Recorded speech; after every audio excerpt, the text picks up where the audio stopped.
Welcome back, everyone. Today, we're diving straight into a genuinely chilling cinematic explainer that perfectly illustrates the terrifying cost of magic.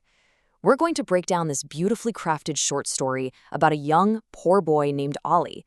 But, we're not just looking at the narrative here. We're going to unpack the ancient mythology behind it, the actual visual effects techniques used to bring it to life on screen, and the psychological sound design that literally makes your skin crawl. So, get comfortable, maybe turn the lights down just a bit, and let's jump right into this dark, mysterious world. The bargain is a dangerous one, as the price of the fiend's service is the wagerer's soul. Now, throughout human history and across countless cultures, we see these recurring stories of people striking deals with dark forces. According to traditional folklore, it's a pact, right? A person trades something invaluable, usually their soul or their actual lifespan, in exchange for diabolical favors. Wealth, knowledge, power, you name it. It's an ancient concept, and it perfectly sets the stage for the deadly mistake our protagonist is about to make. Because as you'll see, the bargain is always rigged, and the price, well, it's always way higher than you think. Section 1. A strange watch, the setup. Our explainer begins with a really classic setup. Ali ekari blarkata. Ali was a poor boy living in a small village. One day, he's just wandering through town and stumbles into this old, dusty shop filled from floor to ceiling with bizarre antique items. You definitely know the kind of place. Heavy shadows, the smell of old paper, a chilling silence that kind of makes you feel like you're being watched. And out of all the junk and relics in there, one specific item catches his eye. एक दिन उसे एक अजीब पुरानी घड़ी मिली. One day, he found a strange old watch. Now, what's really fascinating here is the object itself. It's not just some dusty pocket watch. The very moment Ali picks it up, the broken face begins to emit this faint, mysterious glow. In cinematic storytelling, this is exactly when the hook is set. A glowing artifact in a dark room, that is the ultimate visual cue for supernatural temptation. Ali, completely unaware of the ancient rules of dark magic we just talked about, slips the watch right onto his wrist.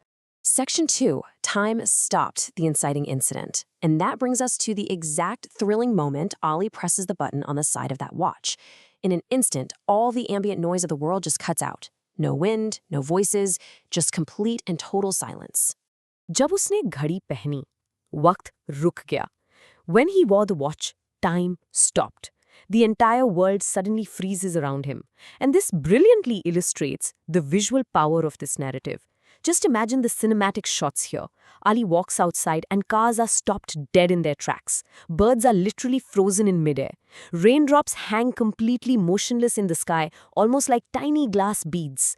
The people walking down the street have just turned into perfectly still statues.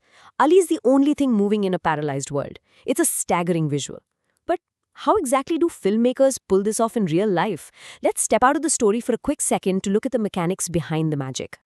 So the crucial point here is that this bullet time or time freeze effect is a massive staple of modern VFX, and you can actually do it yourself.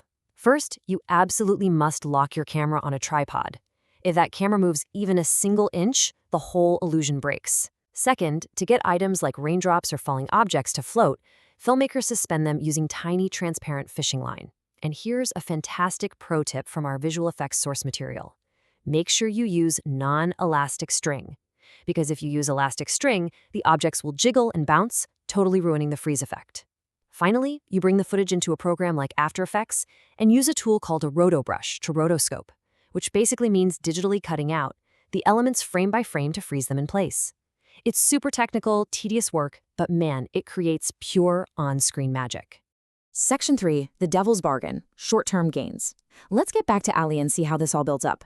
Now that he has this incredible VFX superpower in the palm of his hand, what does he do? Well, he's a kid. He happily uses the power.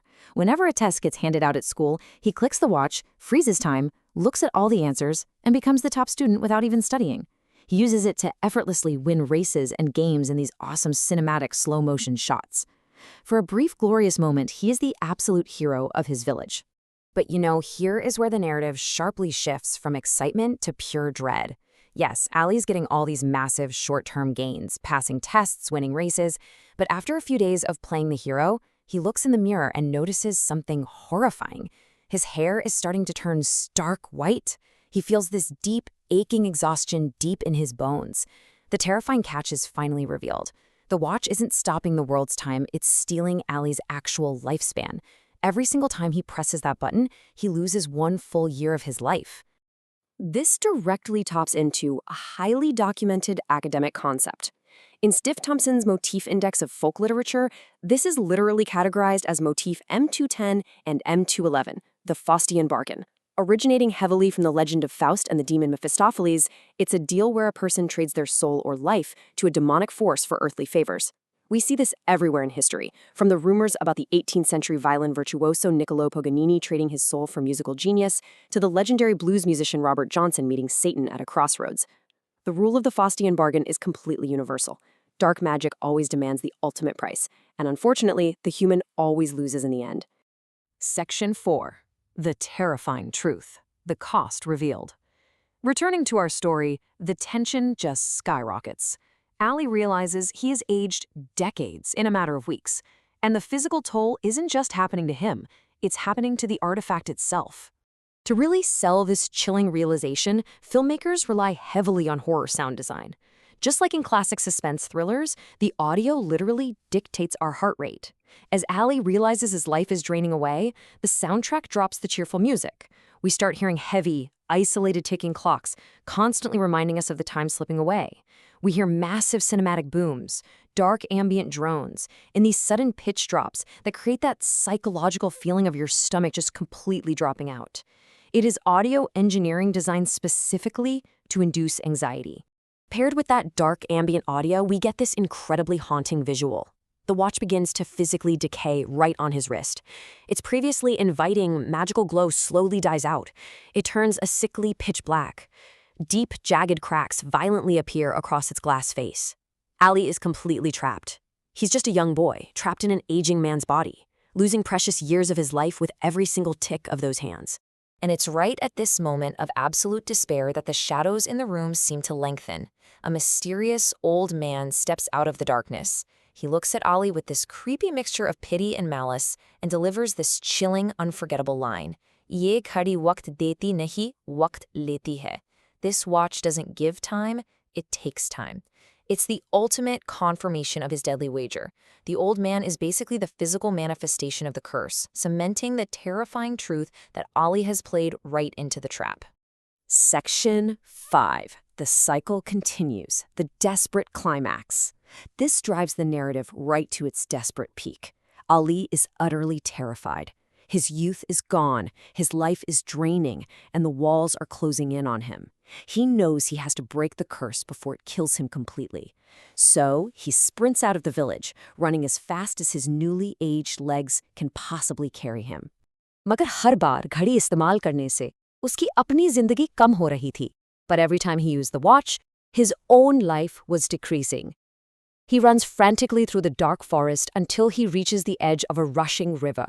Just as the sun begins to rise, in a gorgeous cinematic wide shot, an utterly terrified Ali rips the cursed blackened watch off his wrist. With a scream of pure frustration and fear, he hurls it as far as he can into the raging waters, desperately hoping to destroy the magic and save whatever tiny fraction of life he has left. But remember what we just learned about the Faustian bargain? The dark force never really loses.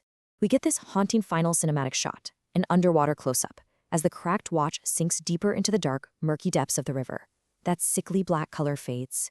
The magical, inviting glow slowly returns, and through the water, we hear it begin to tick once again. The curse isn't broken. It's just resetting. And that brings us to our final thought for today. The watch is just waiting at the bottom of the river, fully charged and ready for its next victim. It perfectly encapsulates the folklore's main lesson about human greed. So, I want to leave you with this. Who will find the watch next? And if it were placed right into your hands, could human nature ever truly resist the ultimate temptation of having all the time in the world? Thank you so much for joining me on this explainer, and I will see you next time.